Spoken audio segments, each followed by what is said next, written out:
We are visiting the New York Historical Museum today. The best way to get there is by subway or city bike. The New York Historical is an American history museum founded in 1804. It is New York's first museum and one of the leading cultural institutions of American history with art collection, documents, and artifacts older than its founding. Its exhibitions range from the colonial era to the modern day. The building on Central Park West is in Beaux-Arts style designed by Edward York and Philip Sawyer in 1903. It recently underwent a major upgrade to replace its 107 windows that were 80 years old.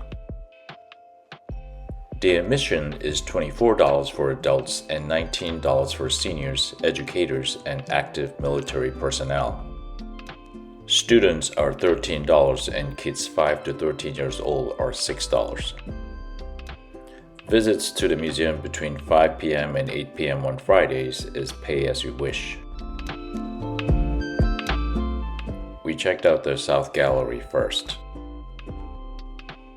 Blacklisted is an American story that explores the intersection of politics, art, culture, and social dynamics during Hollywood's Red Scare through photographs, objects, and films.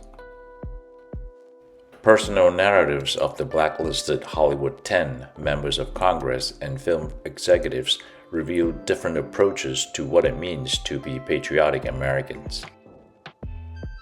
The exhibition also explores how Broadway and New York's theater community responded to a time when art and creative expressions were no longer protected.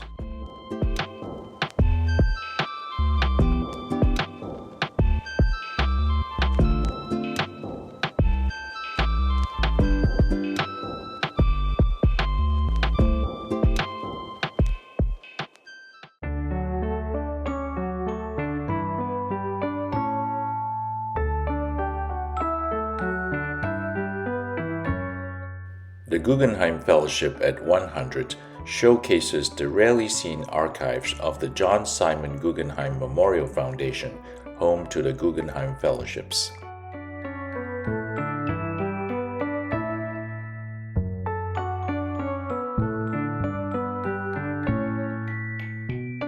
The We the People artwork is constructed by artist Nari Ward entirely from shoelaces donated by members of the public. The centerpiece in Dexter Hall is the huge Picasso canvas titled The Curtain for the Ballet Le Tricône, which was commissioned for the Avant-Garde Ballet Russe in 1919.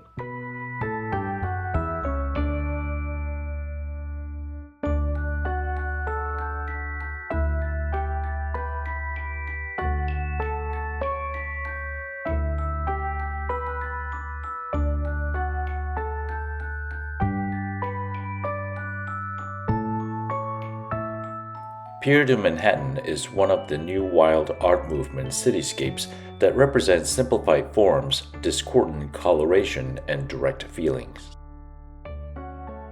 Park Avenue view from the Pan Am building depicts how the old New York, symbolized by the Helmsley building, is being overtaken and dwarfed by newer ones.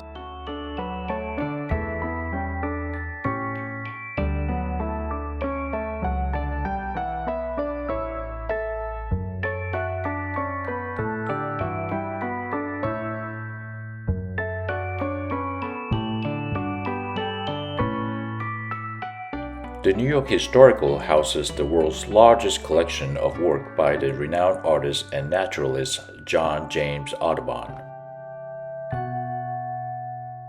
His landmark Birds of America comprises 435 lifelike and life-sized images glorifying the beauty of North American birds in the wild. Currently on display is plate number 47, the ruby-throated hummingbird.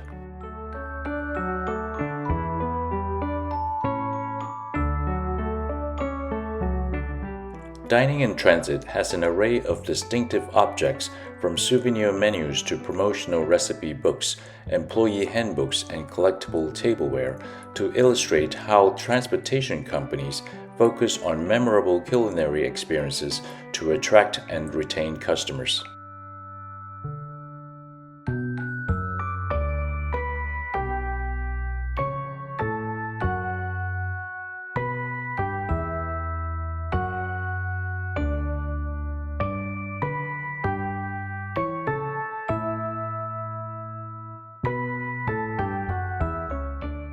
Some of the recent acquisitions to the museum's ever-expanding collection are displayed in the corridor of the second floor.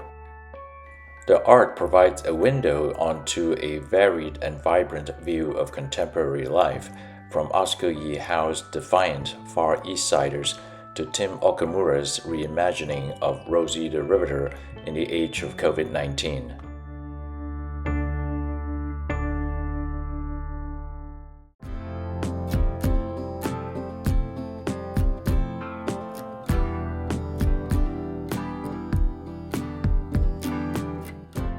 Themed displays in the North Gallery present a variety of topics such as slavery, war, infrastructure, childhood, recreation, and 9/11.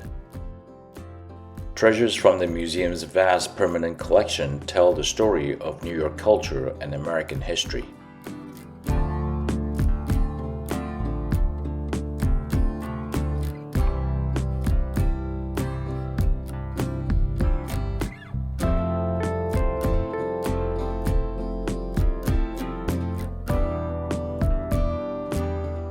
The President's Gallery features a detailed recreation of the White House Oval Office, where presidents have exercised their powers, duties, and responsibilities since 1909. The Resolute Desk, which has been used by almost every president, was presented by Queen Victoria of England in friendship to President Rutherford B Hayes in 1880.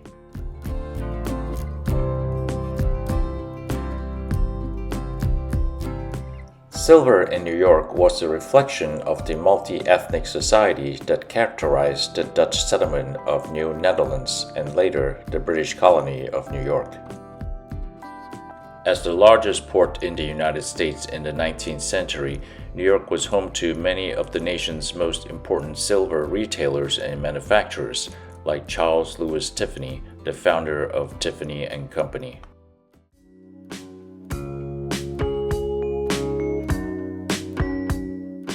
The Gallery of Tiffany Lamps is the centerpiece of the fourth floor, featuring 100 illuminated Tiffany lamps. The museum collection is one of the largest in the world.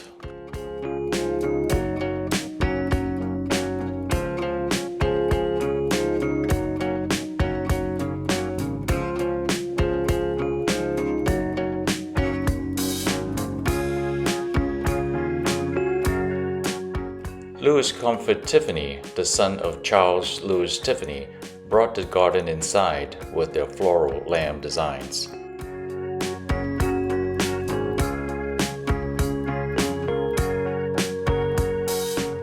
The collection includes multiple examples of the dragonfly shade and floral designs like peony, poinsettia, poppy, rose, and tulip.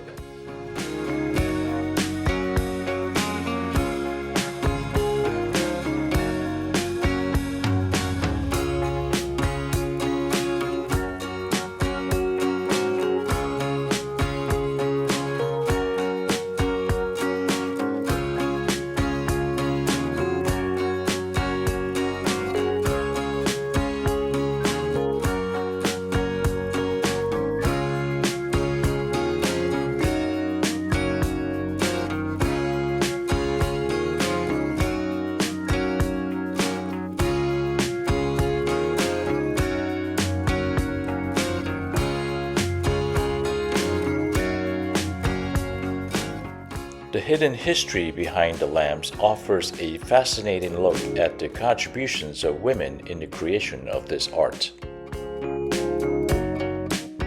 Louis Tiffany was the artistic genius behind Tiffany Studios, but he was not the exclusive designer of his lamps, windows, and luxury objects. Clara Driscoll, head of the women's glass cutting department from 1892 to 1909, has recently been revealed as the designer for many of Tiffany Studios' leaded glass shades.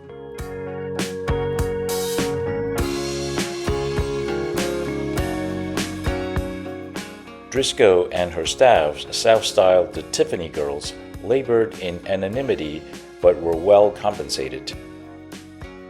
Driscoll's weekly salary of $35 was on par with that of Tiffany's male designers, a reflection of his regard for her abilities.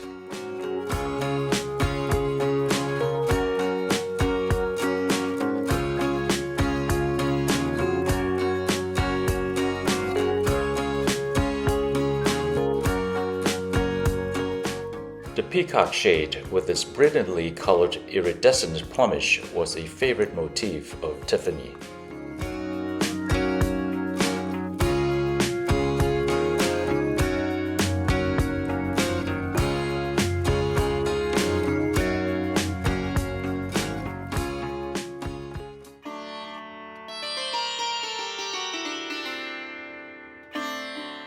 The New York Sari showcases the cultural fabric of New York City as a metaphor for how the individuals who wear and create saris have straddled traditions, culture, and modernity in their work, art, and lives. The exhibition tells the story of who wears saris, the relationship between saris and identities, and how they've evolved over time.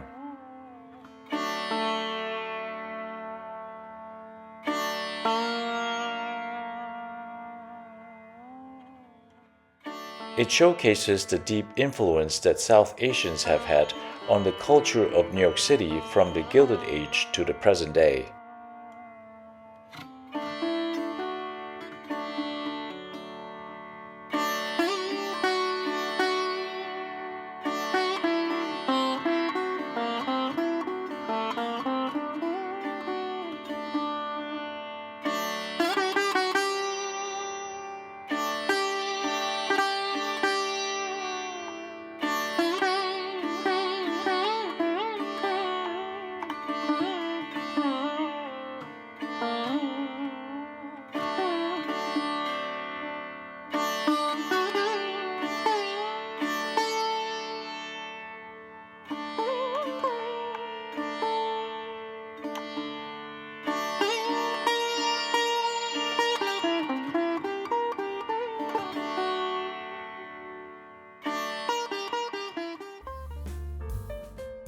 The carousel horse is a rare hand-carved prancing horse that dates to the dawn of the carousel industry.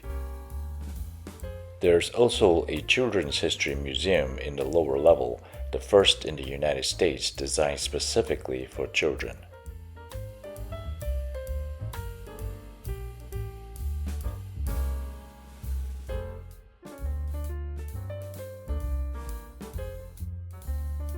Stop by the store for some New York souvenirs.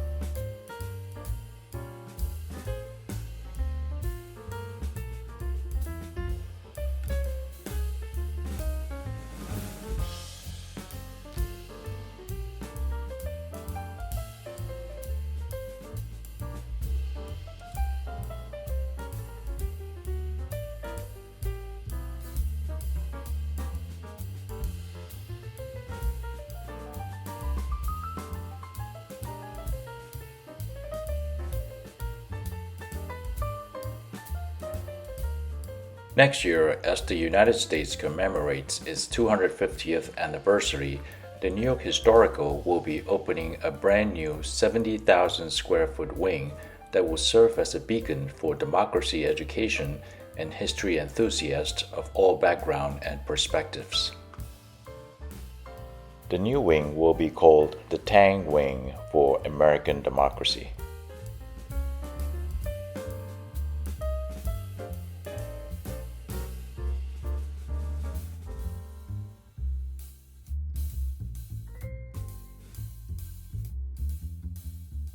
Stop by Cafe Clara for some coffee or snacks.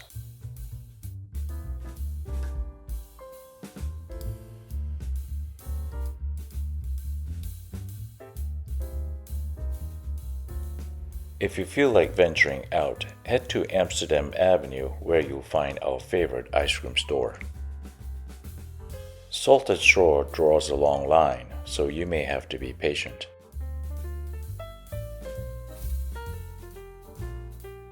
There are pints to go, but the ice cream is worth the wait.